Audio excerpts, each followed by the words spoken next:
Hello guys, আজকের mission হচ্ছে নাগেশ্বরী কাজী মার্কেটে শহীদুল ভাইয়ের দোকানে ঝালমুড়ি খাইতে। তো শহীদুল ভাইয়ের ঝালমুড়ির দোকানে এতটাই ভিড় থাকে যে আধা ঘন্টা সিরিয়াল নিয়ে তারপরে ঝালমুড়ি খাইতে হয়, কারণ ওনার ঝালমুড়ি এতটাই মজা, এতটাই টেস্টি, সবসময় কাস্টমার ভিড় লেগেই থাকে। তাই আজকে আমিও চলে আসলাম শহীদুল ভাইয়ের দোকানে ঝালমুড়ি খাইতে। ওনার লোকেশন হচ্ছে কাজী মার্কেটে। উনি রমজান মাসে কাজী মার্কেটের দোকান বসে, আর বাকি সময় নাগেশ্বরী সিনেমা হলে ওখানে সবসময় থাকে উনি। ওনার ঝালমুড়ির দোকানে সুনাম নাগেশ্বরীর এমন কোনো লোক নাই যে জানে না। যারা ঝালমুড়ি প্রেমী আছে সবাই শহীদুল ভাইয়ের দোকানে ঝালমুড়ি খাইতে যায়। আমিও আসছি আজ শহীদুল ভাইয়ের দোকানে ঝালমুড়ি খাইতে। আমার সাথে আছে আশিক। আশিক ঝালমুড়ি অলরেডি খাওয়া শুরু করছে, ও 2 হাত দিয়ে ঝালমুড়ি খাইতেছে। ও একটা আমার জন্য নিছে, ও 2 হাত দিয়ে খায় না, একটা আমার জন্য নিছে, আরেকটা ও খাচ্ছে। তো ঝালমুড়ি আমি খাবো এখন।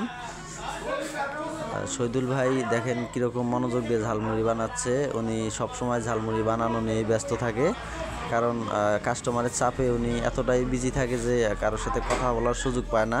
সবসময় উনি ঝালমুড়ি বানানো নিয়ে ব্যস্ত থাকে। বর্তমানে উনি আছে নূর ফ্যাশন কাপড়ের দোকানের সামনে, কারণ রমজান মাসে উনি এখানেই বসে। ওনার সেলস এখানে নাকি খুব ভালো হয় রমজান মাসে। আর বাকি সময় উনি নাগেশ্বরী কাজী মার্কেটে বসে না, উনি সিনেমা হলের সামনে বসে। তো ওনার দোকানে শুধু ঝালমুড়ি না, অনেক টেস্টি আচারও পাওয়া যায়। তেঁতুলের আচার পাওয়া যায়, বড়ার আচার পাওয়া যায়। আর উনি ঝালমুড়ির মধ্যে যে ঘুটনিটা দেয়, সেই ঘুটনিটা হচ্ছে আসল স্বাদ। দেখেন ঝালমুড়ি বানাচ্ছে। ওনার দোকানে ঝালমুড়ির মধ্যে শুধু মুড়ি, হয়তোবা অন্য অন্য দোকানে ঝালমুড়ি আপনারা খাইছেন, চানাচুর দেয়, অনেক কিছু দেয়, কিন্তু ওনার দোকানে শুধু কাঁচা মরিচ, পেঁয়াজ, মুড়ি আর ওই ঘূর্ণিটার মধ্যে সব স্বাদ। আর ঘূর্ণির মধ্যে জানি না কি জাদু আছে ওনার ওই ঘূর্ণির মধ্যে। সবাই ওনার এই জাদু, একবার যে ঝালমুড়ি খায় সে বারবার আসে। আমি মাঝে মধ্যেই খাই, কারণ ঝালমুড়ি ঝাল টক যখন কিছু খাইতে মন চায় তখনই আমি ওনার দোকানে যাই ঝালমুড়ি খাইতে। অনেক মজার সাথে ঝালমুড়ি খাইতেছি, কারণ ঝালমুড়ি খাওয়া আমার খুব পছন্দ। আমি ফাস্টফুড টাইপের জিনিস খাইতে খুব পছন্দ করি।